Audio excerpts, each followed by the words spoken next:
Se você somar o percentual de votos de Luiz Inácio Lula da Silva, né, ou intenções de voto de Luiz Inácio Lula da Silva e as intenções de voto de Jair Bolsonaro, você tem mais de 70% dos eleitores entre esses dois. E esses são os indivíduos que não vão votar em Sérgio Moro a priori, né? Sérgio Moro não receberia votos dos eleitores de Jair Bolsonaro porque sai do governo Jair Bolsonaro com a condição, com a pecha de traidor. Pecha que, inclusive, me parece correta, né? Se a gente for lembrar da história como aconteceu, Sérgio Moro resolveu fazer uma chantagem horrorosa para ser nomeado ao STF, e no bojo dessa chantagem estava o processo de dominação que Sérgio Moro exercia sobre a Polícia Federal. Quer dizer, ele pretendia ter a Polícia Federal como uma polícia política sua, né, na qual ele pudesse fazer o que bem entendia. Jair Bolsonaro percebeu que isso era muito complicado, especialmente porque ele e os filhos têm calcanhar de Aquiles, né? Com a Polícia Federal era muito provável que Sérgio Moro tivesse acesso a uma série de informações que colocaria Jair Bolsonaro e seus filhos numa condição complexa, e entre eles, então, se deu uma negociação não muito clara, não muito republicana, em que Jair Bolsonaro iria efetivamente indicar Sérgio Moro para o STF, desde que Sérgio Moro aceitasse a nomeação para diretor da Polícia Federal, uma criatura ligada totalmente a Jair Bolsonaro.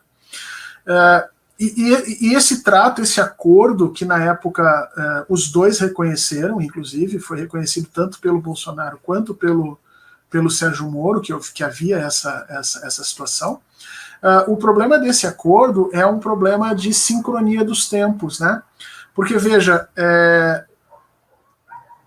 Sérgio Moro perderia o seu grande trunfo agora, porque o Jair Bolsonaro nomearia, como acabou nomeando efetivamente, um diretor da Polícia Federal totalmente voltado e vinculado ao bolsonarismo, capaz de fazer a instituição se tornar totalmente desimportante, né, no que tange as investigações com relação aos bolsonaros.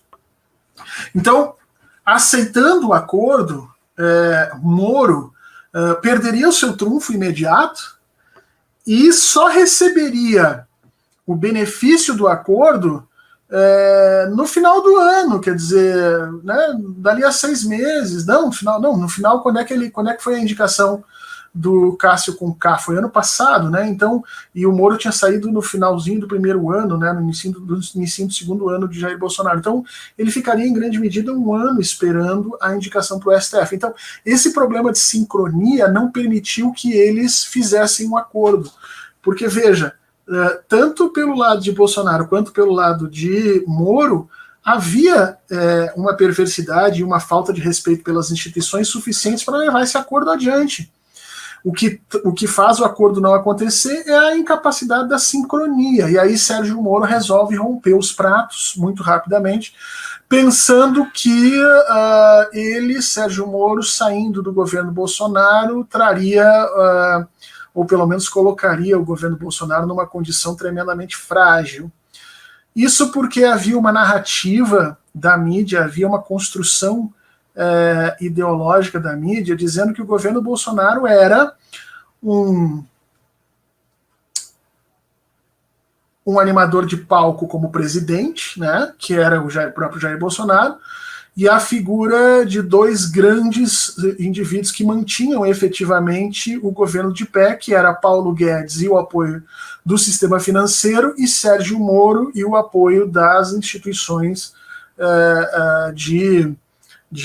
as instituições de violência do Estado, polícia, exército e, obviamente, a grande mídia, né? Então se construiu, inclusive, a ideia de que Jair Bolsonaro poderia ser contido por esses homens fortes. Então, o governo Jair Bolsonaro seria uma espécie de parlamentarismo inglês, né? Onde Bolsonaro seria a rainha da Inglaterra, que estaria ali apenas para sinalizar para o seu gado e por aí abaixo. Então, a ruptura, quando acontece entre Bolsonaro e Moro, ela marca para as elites brasileiras a percepção de que não conseguiriam controlar Jair Bolsonaro. E o fato de Sérgio Moro se afastar do governo efetivamente e não provocar nenhum dano em Jair Bolsonaro, muito pelo contrário, Jair Bolsonaro ainda acabou efetivamente desidratando o Sérgio Moro, demonstrava a força do fascismo brasileiro naquela situação. Né? A narrativa que correu em torno dos bolsonaristas é de que Sérgio Moro é um traidor, e efetivamente acho que eles têm razão.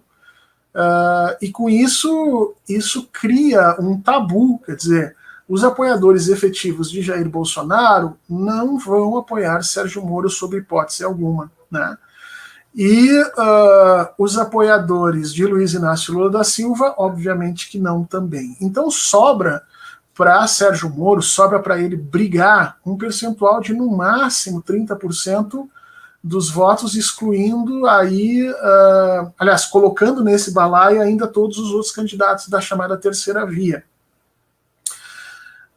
Isso eu penso que é muito pouco para Sérgio Moro efetivamente se tornar algum indivíduo politicamente relevante para a eleição de 2022. Hoje eu penso que esse horizonte de votos dele não é suficiente para alterar a estrutura de balanço.